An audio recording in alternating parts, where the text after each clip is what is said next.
sir. Another one. Back in the saddle, babe. Back in the saddle. Another one.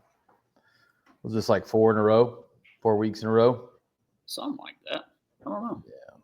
Something along those lines. Well, I would say that I think everybody in the country is frozen right now. Maybe Florida's not. Another late cold front. It's coming to them. Super cold outside today.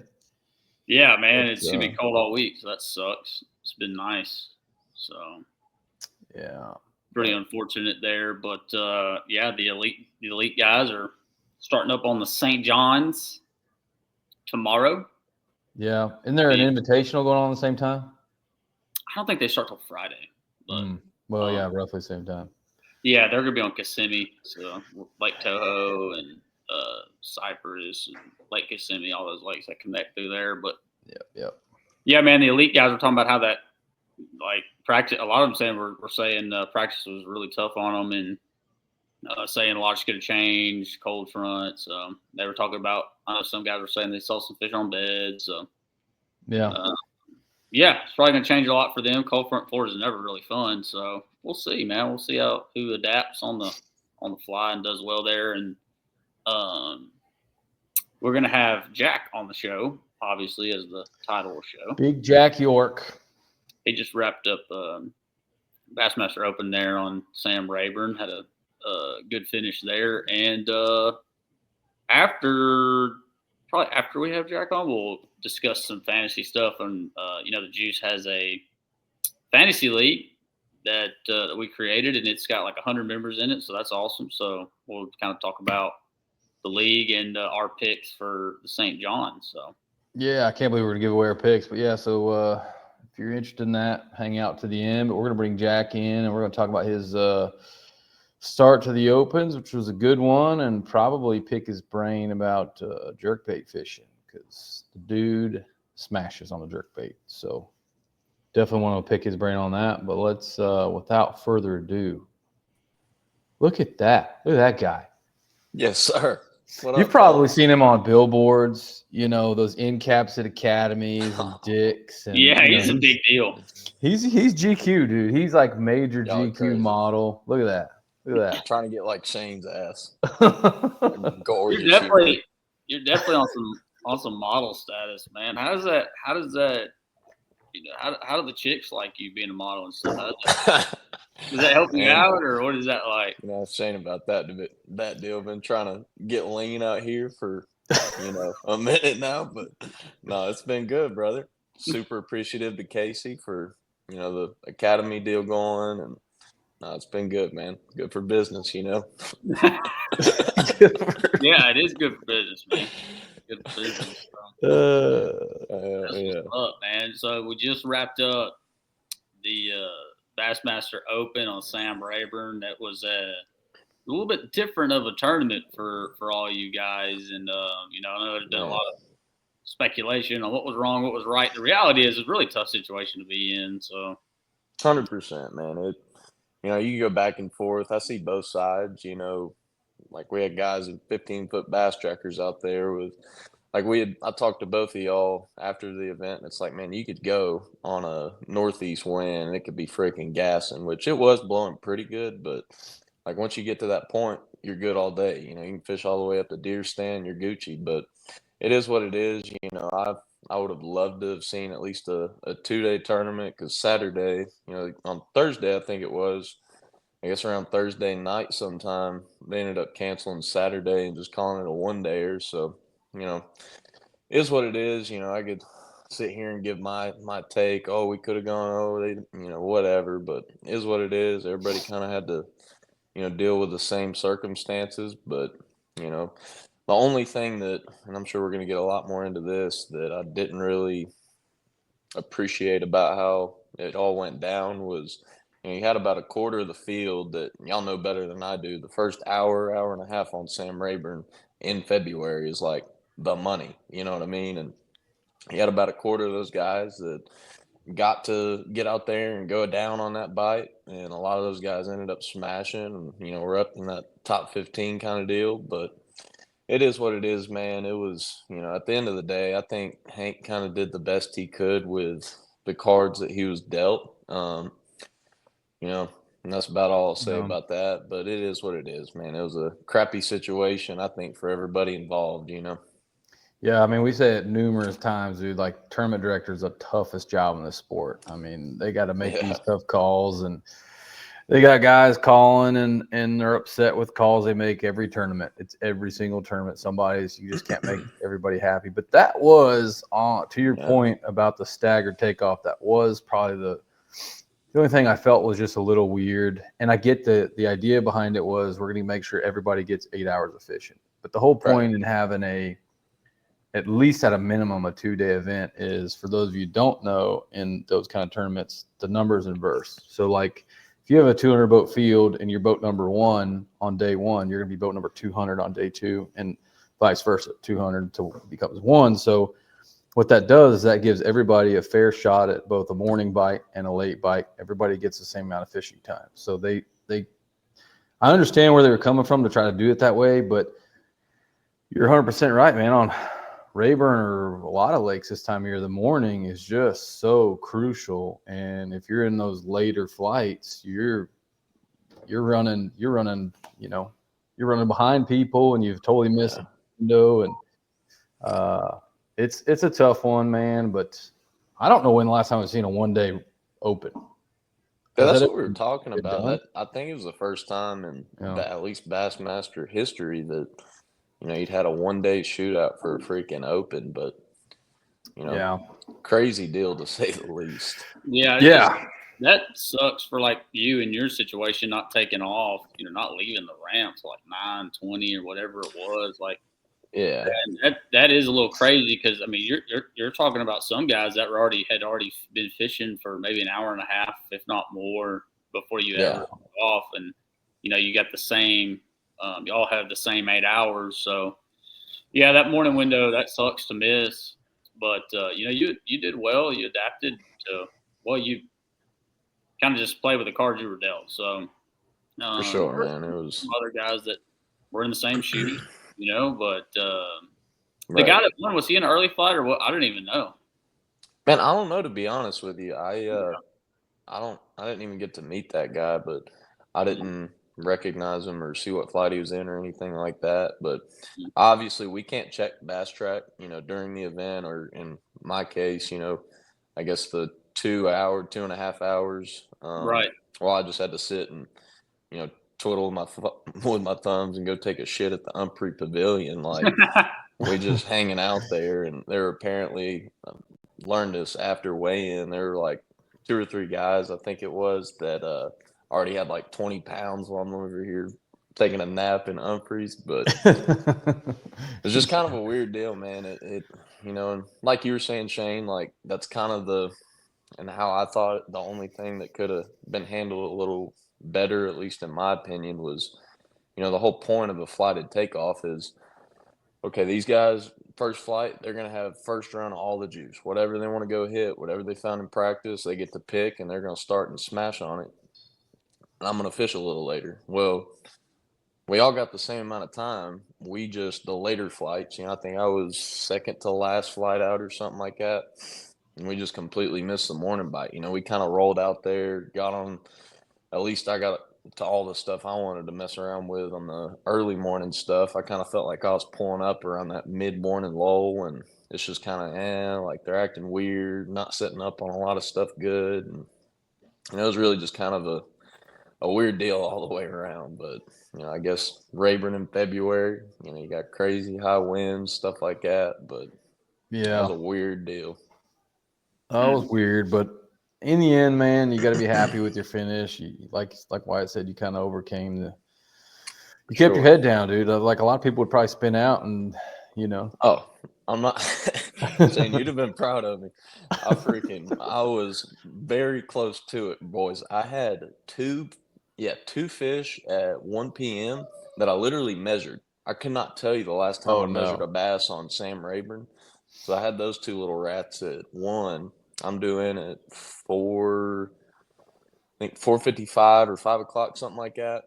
And man, I just had to, okay, boys, it's not going to happen. I'm not going to drop 35 in 5 casts. Like, let's go pick up them in a little 6-cent strobe shaker and, get out of here alive. But Yeah. it all worked out, good check. Like, led, I think, 10 extra boats over what's typically a full field for the Open, 225. I think we had 235 in that event. So, like, 45th was like I want to say it was $4,500 check. So, I mean, it was a decent payday. I think I tied for 26th and, just kind of tried to make the most of it, man. Obviously, would have loved to have, like, I spent a lot, told both of y'all I was grinding out there before cutoff. And, I felt like I had a good shot at, based off what I'd seen in practice, of doing really well in that event. If I could have, got early morning run on some of that juice, but it is what it is, man. And just, happy to get out of there alive. That could have been a hell of a lot worse if I'd have kept trying to do some dumb shit with a 300 DD in my hand and roll in with 2 little squeakers. But it is what it is. No doubt, especially the way it's set up now. Like that kind of finish, you said 26 or whatever. I mean, like you're just trying to get to the EQ, so top 50 in the division go. So, I mean, obviously the shot at the win does definitely suck because of the classic berth. But other than that, like, pretty good points rolling out of there because they take top 50. So 3 more events. No doubt. No doubt, man. We'll take it and go get on right. To the next. Win Kentucky. We're ready, boys. I love it. Hell yeah. Well, let's dive in on some technical stuff here, Mr. Come Jack. on with it. And you've been known to catch some absolute freaks on a jerkbait. So I want to know, I want to pick your brain on jerkbait fishing. I mean, we're kind of right in the middle of jerkbait season, if you will. We got cold weather. I mean, well, honestly, now with forward-facing sonar, people throw a jerkbait year-round. But we'll start there. You throw a jerkbait year-round? 100%, man. From obviously right now is notoriously the best time of year, but in the summertime, like I'll wait a deep dive and provoke down to a school of fish or whatever if they're acting funny, one thing or another. Like I always have a jerkbait on go mode in the freaking boat. Like I just, like you say, I love throwing a jerkbait. It's something that I kind of learned forward facing sonar with, and obviously we have all the badass minnows and big giant glide baits or one thing or another coming out, but at least for me, it's always going to be a confidence bait and something I feel like I can just make a bass react with just based off their behavior and put one in the boat with it. But no, I'll 100% throw them in the summertime, the fall, you name it. I'll even throw it. Like I caught a couple bed scope fish like banging a freaking deep diving provoke off the bottom on their bed, and it's kind of something that's wild.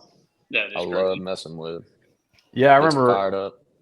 Yeah, I remember one time. I think it was. I don't remember what open we were at when you and I traveled together, and you had brought that up. You're like, "Oh man, I was taking a DD, and I was banging it into the bottom in front of them." And I'm like, "Why did I never think of that?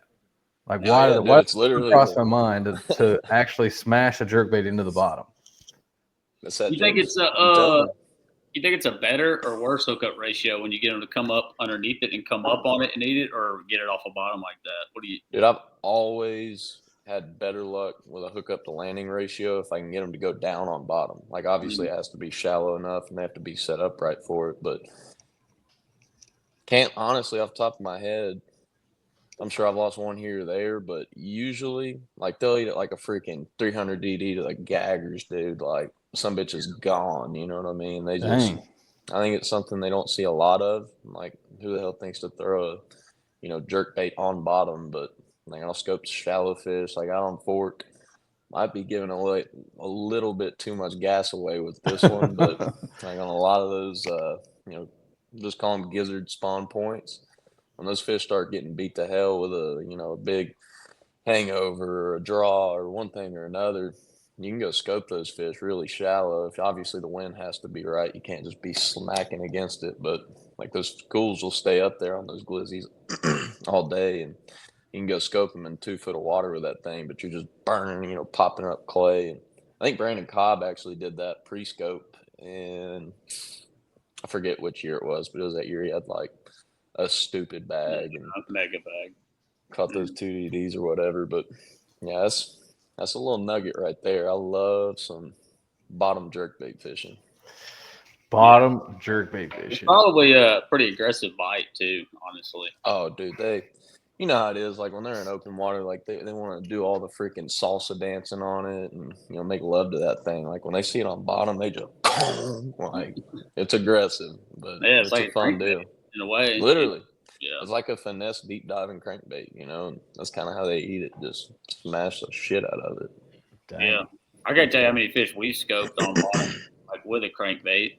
Like For sure. different retrieve speeds or different actions. I mean, it's kind of the same thing. Obviously, a little different because you can hold a jerkbait there without it floating up like a crankbait would. It might float up a little faster, obviously, but yeah, that's really cool. Did you catch that? Your teener? Didn't you catch it on jerkbait? Oh yeah.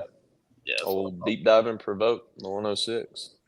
Jeez. Yeah. That was kind of a cool one though. I had to weight that one down. I had the 6-inch treble wire on her. She was on bottom at about 19 foot, and it was that year neck was like chocolate milk, and just a little area those fish kind of like to pull into whenever they're going to do their thing. And seeing her big ass down there glued to bottom, just glistening, whoa, whoa, whoa, swimming along, and kind of let her cut her off, sink it down to where she was headed, and then. Well, I actually let it get all the way down to bottom, and then by the time she finally swam up to it, I hopped it up a few times, put it right in front of her nose, and it was game on. But yeah, that was a special fish. I think I would freak out if I hooked a teener on a jerkbait. Yeah. That was a freaking rodeo, let me tell you. Luckily, she ate it good, but dude, I told you that story, I think, but that was a fun fight to say the least. I still had all my guide shit, and like old line, beat up hooks, one thing or another. Like she freaking dominated me for a bit, but yeah, that was a cool deal. What is what's your rod? A jerkbait is you can lose fish on the thing. I mean, it's not. It's definitely like they can throw it. Absolutely. So the rod's important. What rod are you using? Different rods for different jerkbaits, or you pretty much have one you lock in? Man, I've got 2 rods I'll use. And Coop, our buddy Coop up at 6 Cents, he actually just put me on the new Response. I think it's a 6.9 medium fast. I love that thing. That's what I was actually throwing during the open. But before, I guess, last week, and I'm going to obviously still kind of tinker with that Response, figure out what I do and don't like it for. But the 6.9 movement series from 6 Cents, that's what I'll throw all, whether it's a deep diving, flow sinking, fast, and one thing or another. The 106s get thrown on that movement series 6.9. And then all my 97s, whether it's a reg, a DD, slow sink, whatever, I'll throw that on the Team 6 6.9 medium. And it's just got a little bit more tip to it up there. It's just, obviously it's a smaller, more finessey bait, and those fish I'm usually throwing it whenever they're a little more lethargic and maybe not just absolutely conging the crap out of it or one thing or another, and just something that has a little bit smaller profile. But that 6.9 medium and the Team 6 series just got a little bit more give to it, to where when I lean into them, I can kind of play them a little better, I feel like. Nice. Yeah. So let's talk about cadence for a little bit. Let's talk about the ones that were, the floaters, the ones that we're trying to keep the bait above. I mean, when do you switch jerk baits or cadence if you're noticing that they're either super aggressive or, more importantly, when they're like not in the mood? I mean, we've all seen that on Four Faces Sonar where we're working a fish with a jerk bait. How many have we worked all the way to the boat and they just don't ever do it? And you're like, why won't you just eat the bait? Right. What do you do in that situation when you just get a bunch of followers? What's your go-to move? Man, obviously, so say I'm throwing a 106 DD, and just for example, say I'm throwing Ghost Bone Minnow. That's kind of a little more flashy, not flashy, but a little more visible color, you could call it. Mm-hmm. It's a very solid color. I feel like it sticks out in the water. So, if I feel like the fish are active, but they're just not liking the color, I might go to Milliken Ghost or a Pro Blue kind of deal or Pro Blue shad scales, just something a little more translucent that I don't want them to get as good of a look at. If they're still doing that to, you know, a little more translucent jerkbait, that's when I'll obviously go down to a 97. And, you know, I'm big on, it might be goofy, but I'm huge on jerkbait colors. Like I look like a freaking crackhead out there digging through my damn 6-cent jerkbait box just because I'll try a bunch of different colors in a day until I'm like, okay, they're gagging this thing. But, you know, and obviously some days they're just not going to eat. Like we've all seen that where it don't matter if you throw a freaking live brim at them, they're going to look at it and swim some other way. But, Yeah. you know, I'll go through a lot of different variations and, you know, obviously the cadence, and this is what I preach to my guide customers all the time. We're trying to match that fish's mood. So like if she's wanting to come at it real aggressive and, you know, hunt that thing down very quickly, we're going to take it away from her very quickly and give it real hard pops and, you know, match that fish's intensity. But if it's kind of one that just wants to turn around real slow and look at it, I'm going to give it tiny little, you know, just barely twitching that thing enough to make it just kind of dart the opposite direction back and forth. But man, as far as cadence, and this is kind of something I've kind of, I guess, started messing around with, I guess, the past year or so. Like instead of jerking it down, like I'll jerk it obviously to get it to whatever depth I want it to. But instead of jerking it up to the fish, I'll just reel it real slow. If the water has to be clean enough, like, you know, on Knack right now, for example, you just can't because you can't see but half an inch on it. But I've started just reeling it up to them until they'll find it. It might take you 2 or 3 casts because you're not jerking it and they don't have nothing to hear to track. But you know, you get that thing down there and they finally get a good enough look at it and then want to come peek at it. That's when I'll start doing the cadence. And I found that makes them a lot more aggressive, like when, especially on fork fish, and might be giving away way too much gas on this one because I don't see anybody doing it out there, but it's a freaking deal out there. I think those fish and just all over the country, I feel like, are getting conditioned to forward facing sonar baits. And you know, obviously fork's one of the best jerkbait fisheries in the world, I feel like, at least that I know of. And they see a lot of damn 106s, 97s, mega bass, stunner, you name it. Like if there's a jerkbait getting made, it's getting tossed on that year round, I promise you.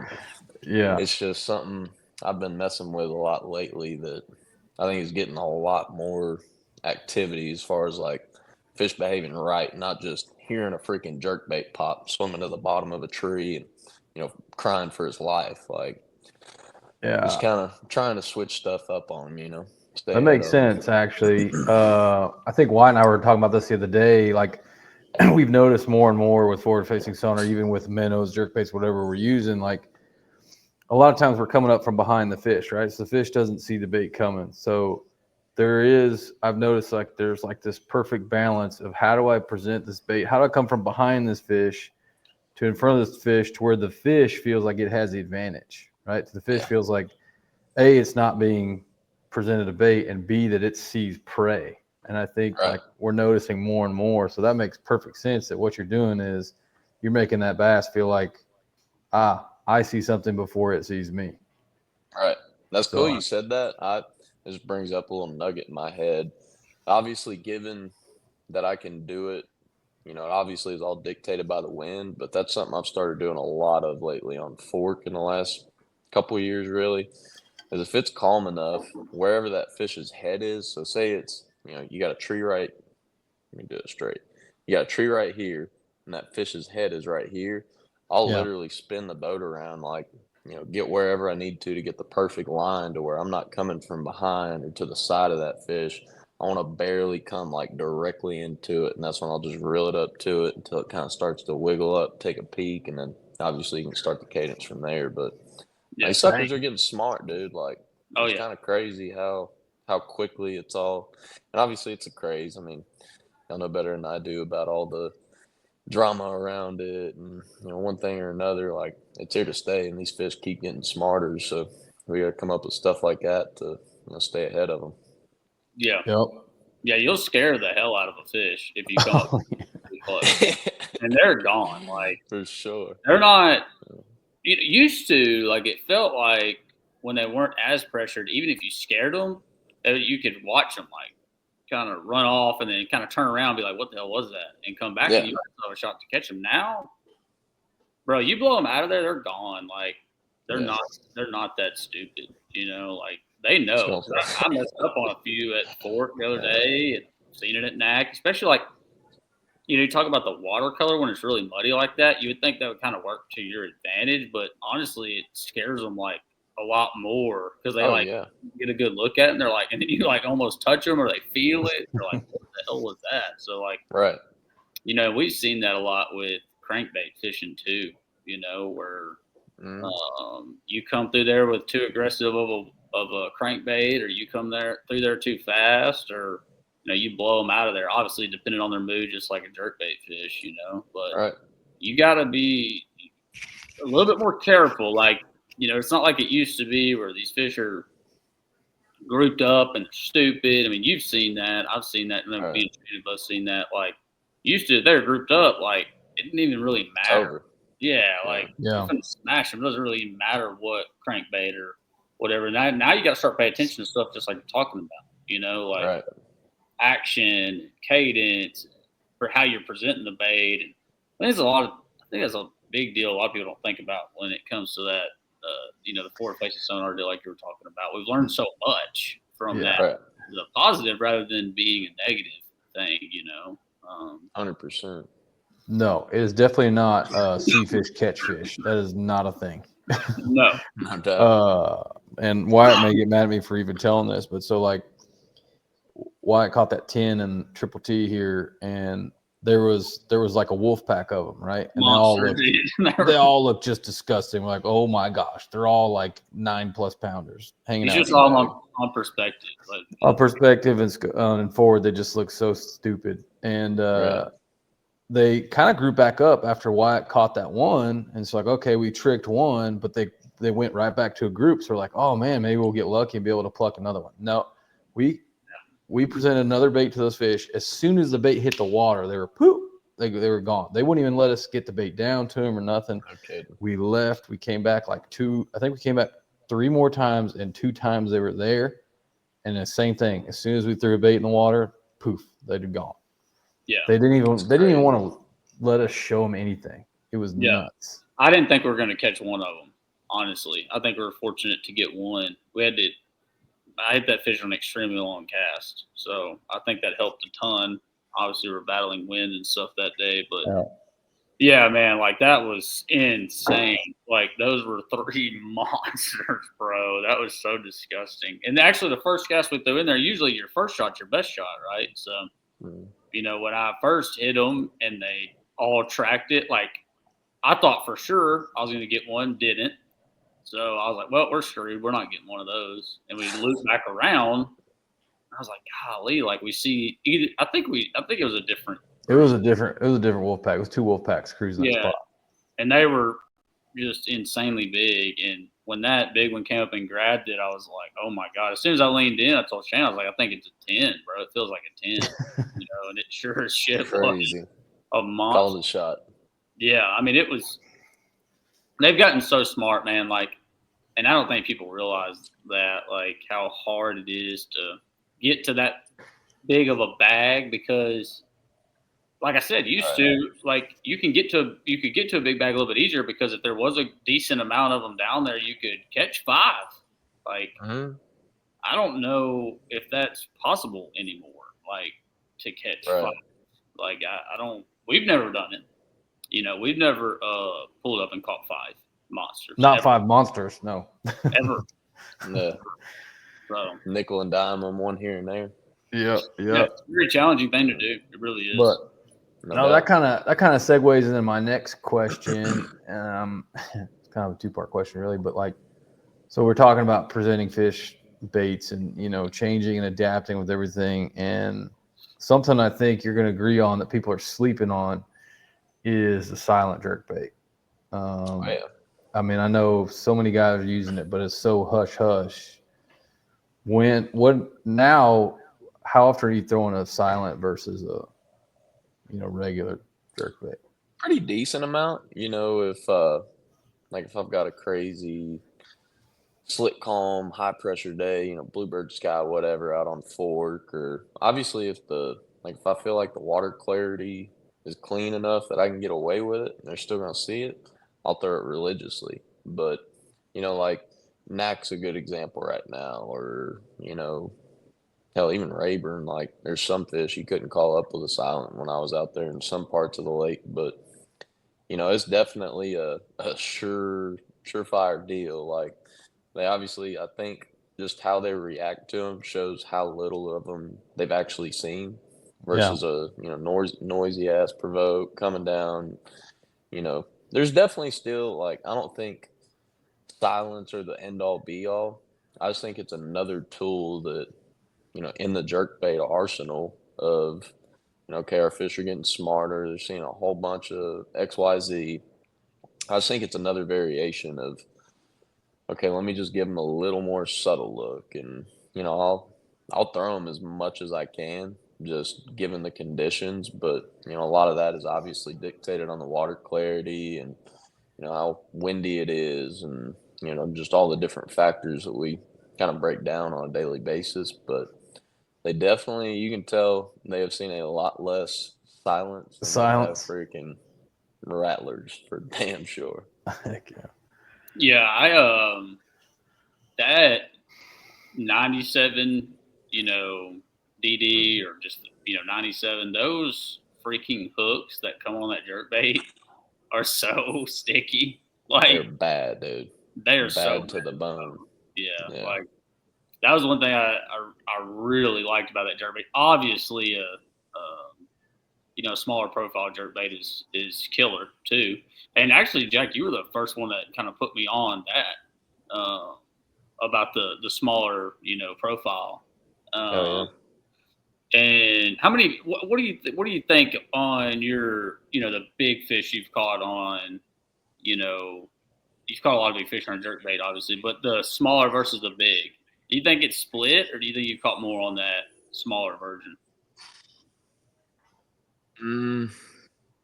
Me and guide customers, or just everybody?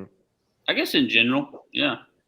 Man, in general, it's a little watered down just because customers typically have a harder time making accurate casts with that thing. But me personally, I'd say like, man, 75% small versus 25% big. And that's here recently. Like whenever a scope and I'm over here jerking on fork trying to figure out what a dot looks like they did anything. You could have thrown a freaking all white provoke, but definitely here recently, in the past few years, I've caught a lot more big ones on a small one than I have a regular 106. Yeah, no doubt. Nice. Yep. Well, dude, like I kind of want to keep him going because he's just giving away all the juice here. I mean, part of me's torn. Like, where do we cut him off? Because he's starting to give away too much. But oh man, just give a couple nugs. I don't know what else I could even ask about a jerkbait. We got the rod. That's a lot of knowledge. I mean, I'm still hung up on the first part because I remember when you told me that a couple years ago, and I still am too damn stubborn to even try slamming a jerk. I guess I'm just not talented enough, dude. I got to like something heavier to hit him in the face. No, dog. I can't finesse a jerkbait down there like that. Try it out on Rayburn on some of y'all's juice next time y'all are looking at a 50 bag. Dude, I'm going to. We've literally talked about it. Why not? We're like, we'll be sitting there staring at each other like, why won't they bite this? Why won't they bite that? Like, let's try a jerkbait or something. And we just never do it. We're just. Y'all would love it. Just talking with y'all in the last couple of years, just about how y'all like to scope with a plug. It's literally the finesse version of that. Like y'all would, once you see it, and you're like, oh, y'all would geek out on it, dude. I'm telling you, just knowing how y'all like to scope with a big plug. I think we're gonna. That sucker's getting deployed at the champs, dude. Although now we just told everybody what we're gonna do here in 2 weeks. It is a little scary of a bait to like hook them. Yeah, but your crazy ass throws a big old glide in there, and I'm sitting there yelling at Wyatt like, "Stop throwing a glide in the tournament." He thinks I'm gonna lose one. I don't know if I've lost any in the event yet. You're ballsy for that one, dude. I don't know, but I like seeing them come up on the glide too. It's pretty wild. They get hot and bothered by it, but yeah, I 100%. thought that freaking. I thought that open we were going to see some ignorant weights based on some of the guys in practice. I mean, they were catching Sharelunkers and 11s and 10s, and I was on YouTube earlier just messing around, and I saw some guy or younger guy. I don't want to say kid, but younger guy. For not knowing your name, whoever that was, but he had like a 40 bag in practice. Oh yeah, no, and that was it's kind of just a weird deal, man. Like that was kind of the general consensus amongst everybody I talked to. It was like, boy, this is gonna take some fucking weight to do well in this thing. Sorry, yeah, and I don't know. It was, I think, just with the combination of, obviously it kind of blew a little, not really even bad, later into the evening of the only day we got to fish, but just that east wind, and it's kind of just a weird day, man. It was raining, like it poured for, I don't know, at least 30 minutes where I was up by for most of the day, and I don't know. And I could, obviously, if I would have got out there the first 1 or 2, 3 flights, it could have been a whole different deal. And that's kind of what it sounded like talking to some of those guys. It's like, bro, I pulled up and it was just ... or, all my schools were there and it was every freaking cast. Well, I roll out there and, not the case. But yeah, it was a weird deal. I'm like, y'all, man, I was really surprised it didn't take at least 30. I mean, Rayburn in February with a damn open, like, I was telling, I probably look like a damn idiot. I'm over here telling Jamie Bruce at the stump on the night before our off day, it's going to take 45 pounds. Like, they're going to chew, boys. But no, I was a little shocked it didn't take some major weight. In a 3-day event, you would have saw a big bag one of the days. Somebody would drop it. One had 28 and a half or whatever. I mean, that is a big bag, but for sure. Yeah, that was a fucking bag. But no, he would have, I'm sure somebody would have had, like you say, y'all know better than I do, but I feel like just watching multi-day events on Rayburn, you always see, okay, caught 15, then he came in with 37, and then he backed it up with 20, and just all over the place. But I'm sure if we would have got, at least another day or two, we would have seen what Rayburn's capable of, pulled some Team Juice shit out Old Humphrey Pavilion, but Team Juice meant to be.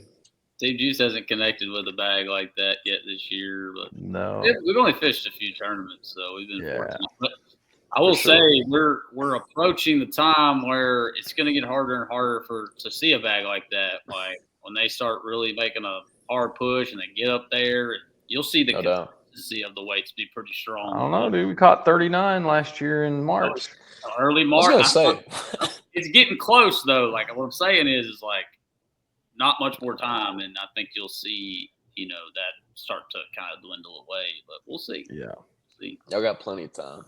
Oh yeah, y'all are busting 40 this year. I'm over first. I'm over fishing Rayburn already. Okay, I'm over it. You're crazy. I'm over that crowd. Like I'm ready to go fish somewhere else. And yeah, man, you know how it is. Yeah, little Rayburn drama going on, I'm sure. Oh yeah, a little traffic, a little more traffic than usual this year, but that's to be expected. No doubt. It is what it is. We just keep our head down, keep going. Well, what do you got? Kentucky here in 3 weeks?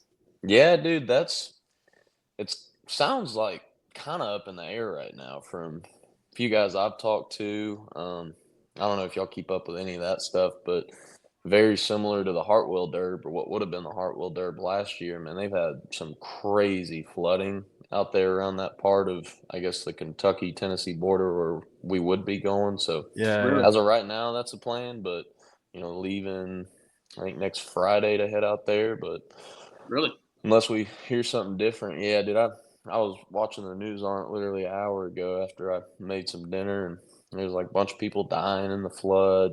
Sounds like a pretty bad deal out there. So I'm sure Bass will do what's right as far as whatever they need to do to, keep the anglers and that community safe. But yeah, as of right now, planning on winning Kentucky in a couple of weeks, but might be somewhere else. Hell yeah. What's the dates on the actual event? February. No, we start it's like March 3rd through the 5th, I want to say it is. Oh, okay. I got Yeah. you. Yeah, so she's It's a lot sooner than I thought it was. Yeah, it's I kind of a weird schedule, dude. Like we got, just had Rayburn, then we got that, and then I think the first week of April we have Norfolk. Hype for that one. That's gonna be a freaking smash fest up in the dirt, hopefully.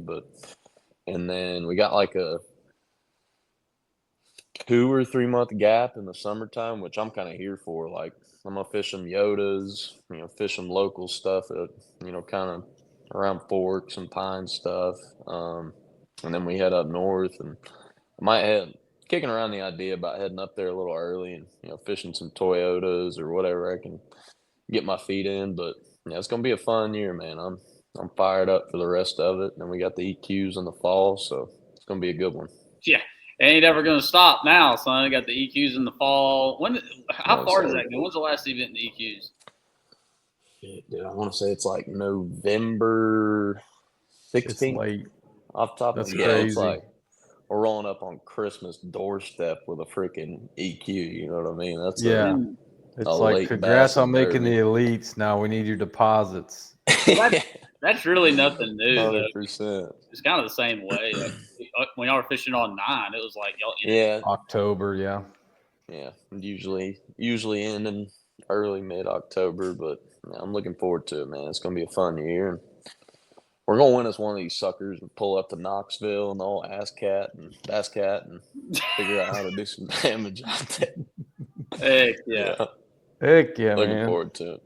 Yeah, man. Yeah, that's funny you mentioned the up north thing. I Shane and our good buddy Jerry took a trip up north last year. I think we're gonna probably do the same again this year. So I thought about jumping in like one of the Toyotas up there, whether it's Champlain or just because I'd already, man. Why not? Just have some fun with it. So for sure.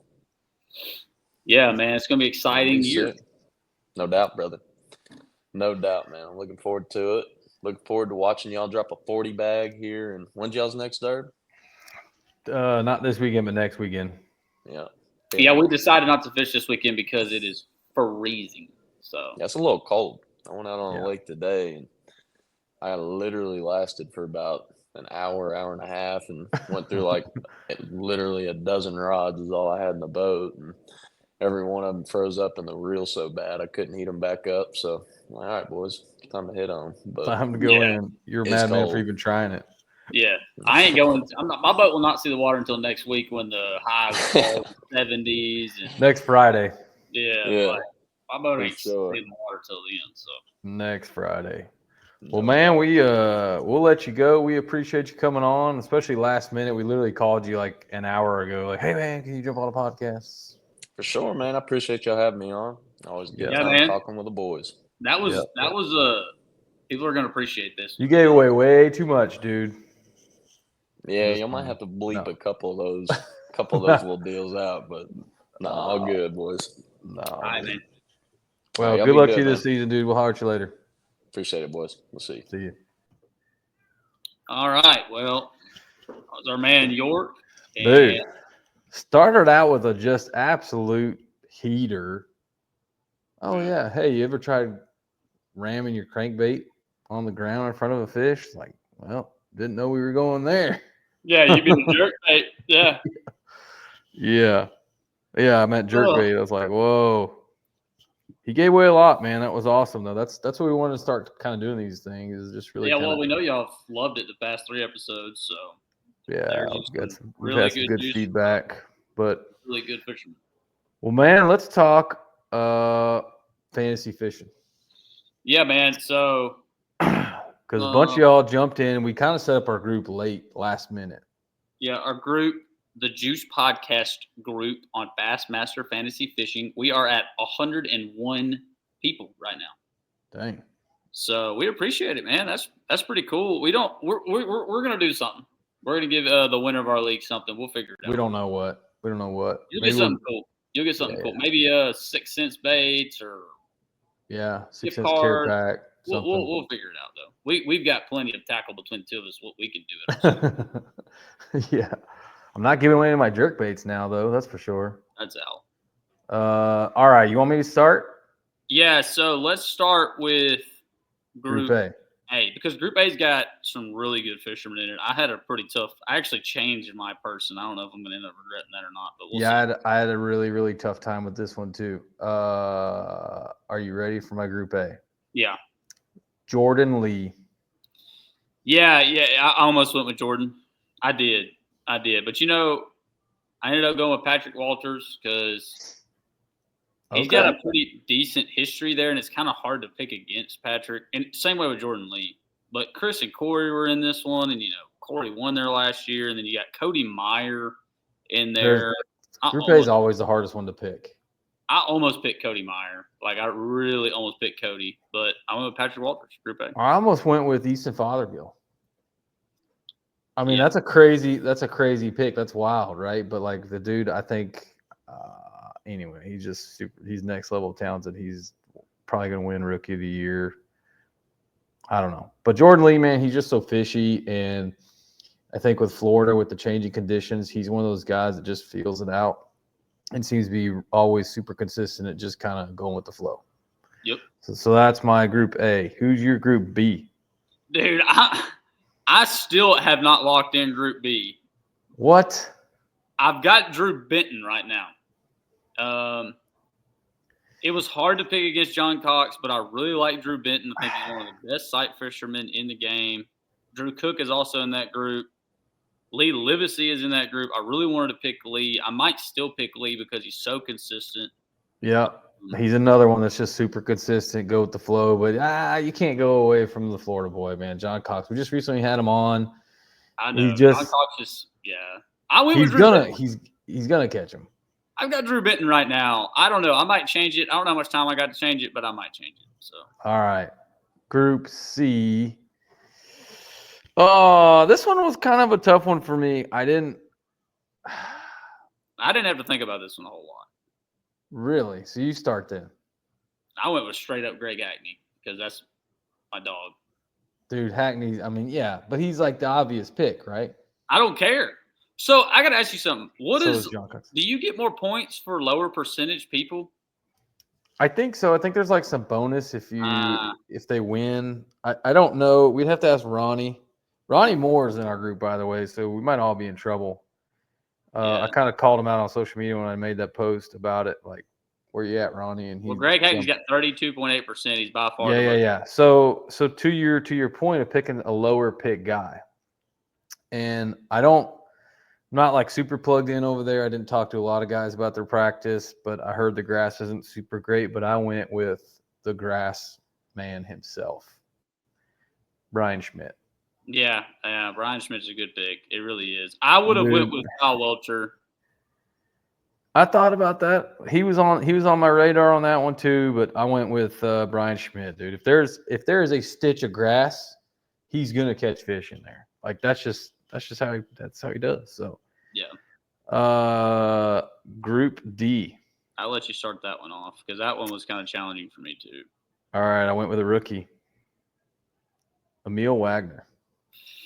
Yeah, see, I've got Emil right now, but Christie I saw some interviews with him, and he was fired up about this season. Like, I think he did a lot of fishing this offseason instead of hunting.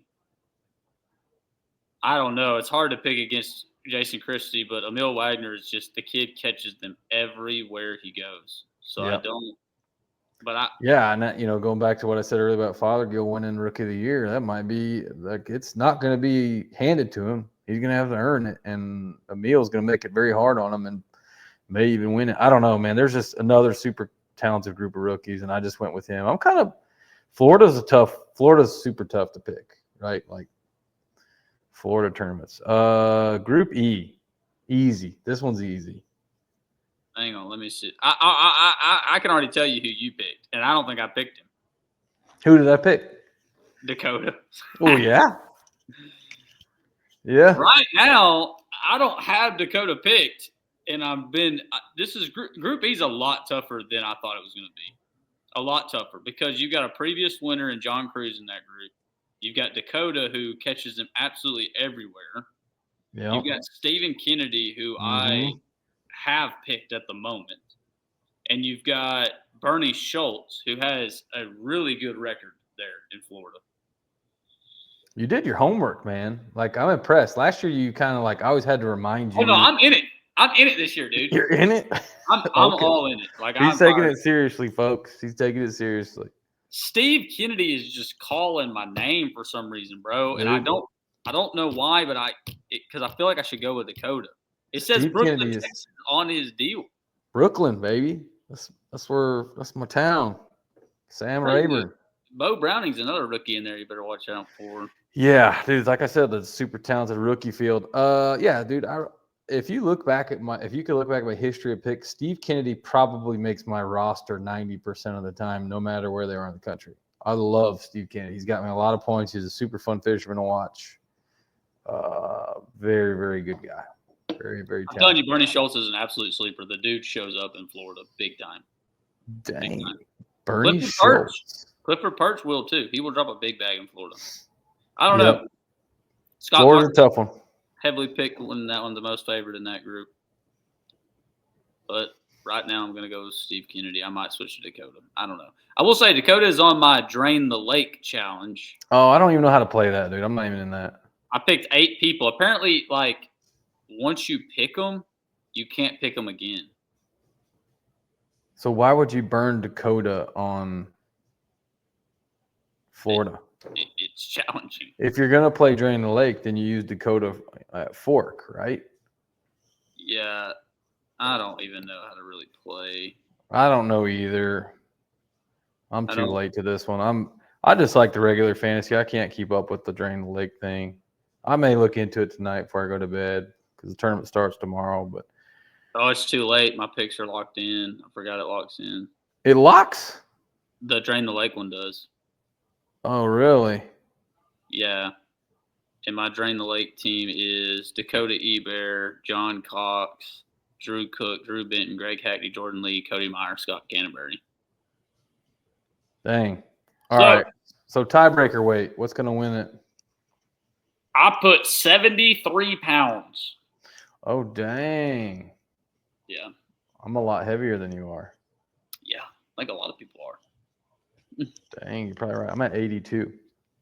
What's 82 divided by 4? That's 20.5 a day. Mm-hmm. Oh, dude, I think I might have messed up. It's a 4-day tournament. Ooh, yeah. What were you thinking? 3-dayer?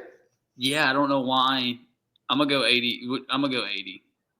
Save that right now. Ah, see? Now you poaching my number there, dude. 82. Somebody held up a picture today from the Elite Series guys said 100. I'm like, I don't know about that. I don't think we're going to see a century belt. That's pretty stout. That's pretty dang stout. But anyway, I'll try to get this uploaded. I might upload it tonight, even though it's going to drop at a weird time. It's 8:30 here. I could maybe get it up in the next half hour. Or just wait till tomorrow. I can make a post about it. So, yeah. Yeah, I may drop it tonight since we talked a little fantasy. So I may just go ahead and throw it up there. It'll be late, last minute, and then people can go and listen to Jack just drop all the dang jerkbait knowledge. So yeah, be sure to go to 6 Cents Fishing, pick up your jerkbaits there, your provokes. Sounds like you need one of each.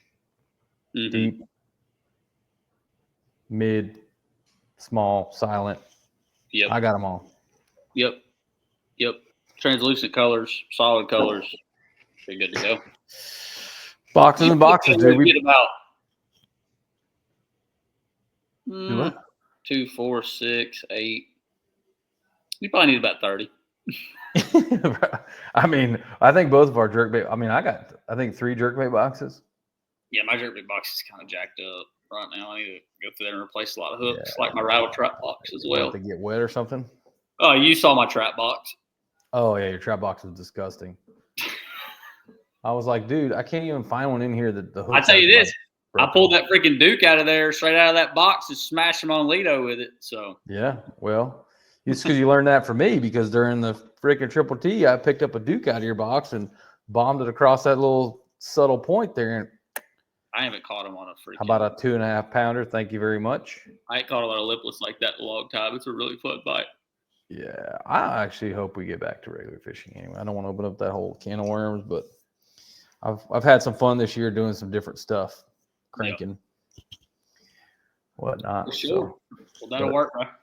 Anyway, all right, I'll try to get it uploaded. All right, see you. See you.